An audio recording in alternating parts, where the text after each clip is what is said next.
శివకుమార్ గారు ఇప్పుడు అంటే బండా శ్రీనివాస్ గారు చెప్పిన విధంగానే నీళ్ళు ఇస్తే యూరియా ఇవ్వాల్సి వస్తుంది. అలాగే మేడిగడ్డ బ్యారేజ్ 2 పిల్లలు కుంగిపోతే ప్రభుత్వం ఎందుకు మరమ్మతులు చేయటం లేదు? ప్రభుత్వం ఎందుకు వెనుకడుగు వేస్తుంది? సంపత్ గారు ఆల్రెడీ 3 సంవత్సరాలలో ఆగమేఘాల మీద కట్టిండ్రు. ఒకటే కాదు వాళ్ళు చెప్పేది, ఒకటే పిల్లర్ అంటున్నారు. ఆడ 2 పిల్లర్లు క్రాక్స్ వచ్చేసి పగిలిపోయి తర్వాత అక్కడ నీళ్లు నింపితే మొత్తం బ్యారక్ అంటే 7 పిల్లర్లు కుంగిపోతాయి అని చెప్పిండ్రు. సుందిలా అన్నారంని ఆలోచిస్తే కిందికైన బొంగలు వస్తున్నాయి. ఆ పిల్లర్ కింద బొగ్గు నిక్షేపాలు ఉన్నాయి. అక్కడ పిల్లర్ ఏదని చెప్పి ఇదే ఎల్ఎన్టీ ఇంజనీర్స్ చెప్తే స్వయాన కేసీఆర్ అక్కడ నేను ఉండి ఆ లేబర్ ని పంపించి ఈయన ఇంకా వేరే లేబర్ తో చేయించిండు అనేది కూడా అప్పట్లో ఎల్ఎన్టీ వాళ్ళతో చర్చలు జరిగినాయి ఇవన్నీ.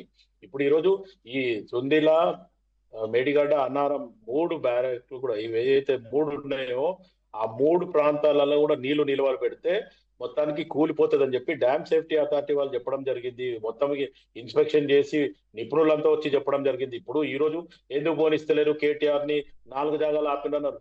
ఈ రోజు గతంలో ఇదే 3 సంవత్సరాలు అయిన తర్వాత వాళ్ళు ఇనాగ్రేషన్ చేసిన తర్వాత అది కృంగిందని తెలిస్తే 144 సెక్షన్ లాగా పెట్టి తీర్మార్మల్లనని కానీ ఇంకా ఆయన రఘునందన్ రావు గారు కానీ ఇంకా ఎవరెవరు కాంగ్రెస్ వాళ్ళు కూడా పోతే ఎవరిని పోనిచ్చినండి? హౌస్ అరెస్ట్ చేసినట్టు చేసిండ్రు. మొత్తానికి మేడిగడ్డ కానీ సుందీలా, అన్నారం పోతున్నాం అంటేనే మొత్తానికి ఇంట్లోనే హౌస్ అరెస్ట్ చేసిండ్రు. కనీసం మా వాళ్ళని అక్కడ దాకా దగ్గర పోయింది. ఎందుకంటే ఇప్పుడు వీళ్ళని పంపిస్తే దాన్ని రాజకీయం చేస్తుంటే తప్ప ఆ ప్రాబ్లం సాల్వ్ చేద్దామనే ఆలోచనతో పోతలేదు. ఆ ప్రాబ్లం సాల్వ్ చేయడానికే పోతే మటుకు నేను కూడా అప్రిషియేట్ చేస్తా, నేను కూడా సపోర్ట్ చేస్తా being a Congress party spokes person. But వాళ్ళు చేసేదంతా ఒక ప్రాబ్లం క్రియేట్ చేయడానికే అక్కడ వెళ్తున్నారు తప్ప అదొక ప్రాబ్లం సాల్వ్ చేయడానికి అయితే కాదు అనేది నా ఉద్దేశం. అంతేగాని వీళ్ళు ఇప్పుడు నేను ఇంతకుముందు చెప్పినట్టు కేటీఆర్ ఎపిసోడ్, ఇప్పుడు హరీష్ రావు ఎపిసోడ్ నిన్నటి వరకు అయిపోయింది. ఇప్పుడు కేటీఆర్ ఎపిసోడ్ స్టార్ట్ అయింది. ఈయన 3 రోజులు 4 రోజులు ఇక దీని మీద చర్చ ఉంటది. దాని తర్వాత మీడియాలో మాట్లాడతారు, ఒక హైప్ ఇస్తారు, దాని తర్వాత మళ్ళీ పక్కన వెళ్ళిపోతారు. దాని గురించి మళ్ళీ వాళ్ళు మాట్లాడింది ఉండదు. ఆ చర్చ గురించి కూడా ప్రెస్ మీడియా కానీ ప్రింట్ మీడియా కూడా మాట్లాడదు. ఇప్పుడు రేపు మొత్తం ప్రింట్ మీడియాలో కానీ మీడియాలో అన్నింటిలో కూడా కేటీఆర్ మాట్లాడింది హైప్ వస్తుంది. దాని తర్వాత మళ్ళీ 2-3 డేస్ తర్వాత మళ్ళీ ఎక్కడ పోతుంది కూడా అనేది తెలియదు. మళ్ళీ కొత్త అప్పుడు మళ్ళీ హరీష్ రావు ఎపిసోడ్ వస్తుంది. ఇట్లాంటి పరిస్థితులనే వీళ్ళు ఈ 2.5 సంవత్సరాలలో కాంగ్రెస్ పార్టీని అడ్డుకుంటున్నారు తప్ప ప్రజలకి 9.5 సంవత్సరాల వాళ్ళు చెయ్యంది ఈ 1.5 year 2 years లోనే కాంగ్రెస్ పార్టీ చేసింది. ఈ రోజు 2.5 సంవత్సరాలు పూర్తి అయింది. ప్రజలకు ఇచ్చిన హామీలో నేను ఓపెన్ గా గత వేరే డిబేట్లలో కూడా చెప్పడం జరిగింది.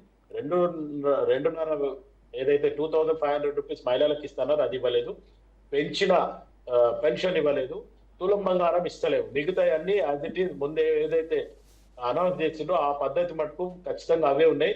కాంగ్రెస్ పార్టీ ఏదైతే పెంచి ఇస్తానో 2,000, 4,000 లేకపోతే 2,500 ఇవన్నీ ఇవ్వకపోవడానికి కారణం ఏంది?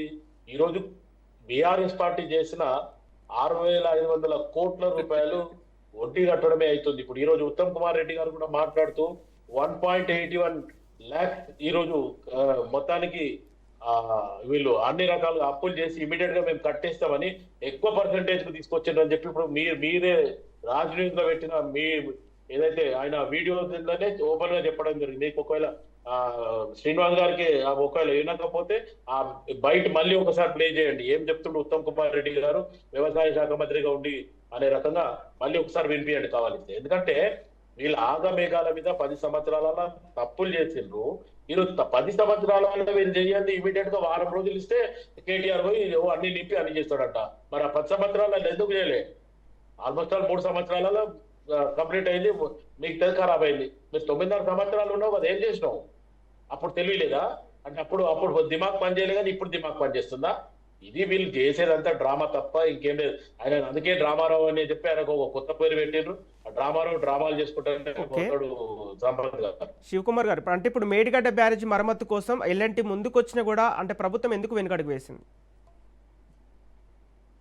ఎల్ఎన్టీ ముందుకు రాలేదు. ఆల్రెడీ వాళ్ళు ఏం చెప్పింటారంటే రిపేర్ గతంలో ఎల్ఎన్టీఏ ఇది కంప్లీట్ చేసింది కాబట్టి వాళ్ళు చేయాలన్న అగ్రిమెంట్ లో ఉంటే వీళ్ళు తొందరపాటు నిర్ణయం తీసుకుని చేసింది కాబట్టి దాని మీద మళ్ళీ ఇప్పుడు ఖర్చు అవుతుంది. అది రిపేర్ చేయాలంటే ఆ రిపేర్ గవర్నమెంట్ ప్రస్తుతం ఉన్న గవర్నమెంట్ భరించాల్సిందే.